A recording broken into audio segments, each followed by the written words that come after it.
This question is excellent for ordinary level and higher level students that are starting calculus. So this is about, we are given a cubic function, and how do we know it's cubic function? Because it has x to the power of 3, and therefore we have to find the coordinates of maximum and minimum point. Now, in your exam question, those words maximum and minimum are your kind of trigger words. So once you see those, that's what you are thinking about. You are thinking calculus, derivative, and all those steps. Now, sometimes in your exam, they're not going to use maximum, minimum. They're going to use a synonymous word like greatest or least. So when we are dealing with a function, we kind of have to be aware of those as well. So how do we solve that? First of all, we create a derivative of given function. And then in the next step, we equal that derivative to 0. Then in the next step, we find the value of x.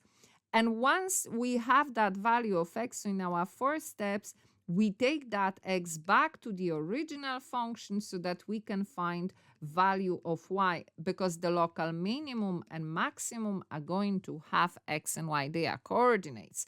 Okay, so let's do that. How do we derive cubic equation? Now, one thing we should remember is that when it comes to calculus, creating derivative, what happens with powers, they go down. So power of 3 will give me power of 2, and then power of 2 will give me power of 1.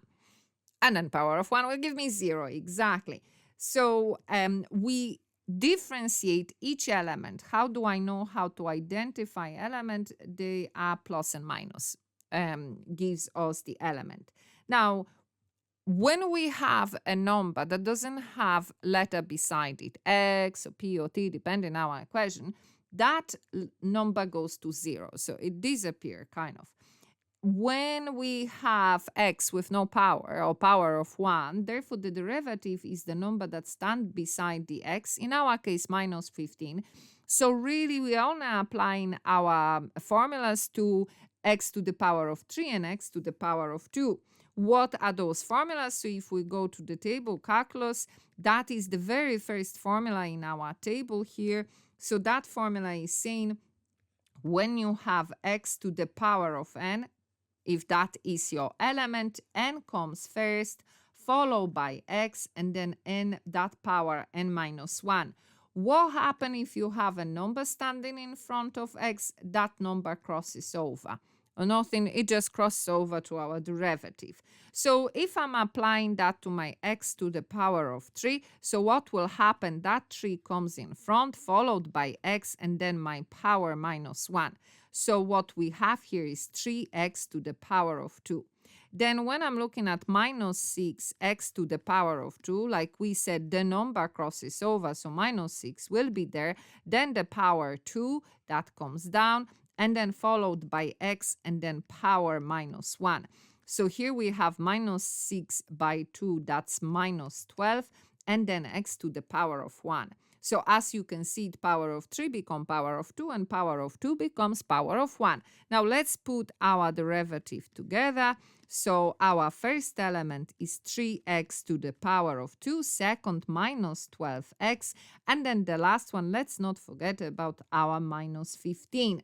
So once we have derivative, now we equal that derivative to 0. So we have what? A quadratic equation with 0 instead of y. That means what? Minus b formula. Let's identify our letters. So number that stand beside x to the power of 2, that's my a. Number that stand beside x with no power, that's b. And then number that has no x beside it, that my c. Don't forget as well that the minus go with the number. So we have in formula minus, and then letter b, our b is minus 12. So we are writing minus 12. Don't get caught. We're going to have two minuses. Again, b, so again minus 12 to the power of 2 minus 4 multiplied by a. Our a is 3 multiplied by c. Our c is minus 15.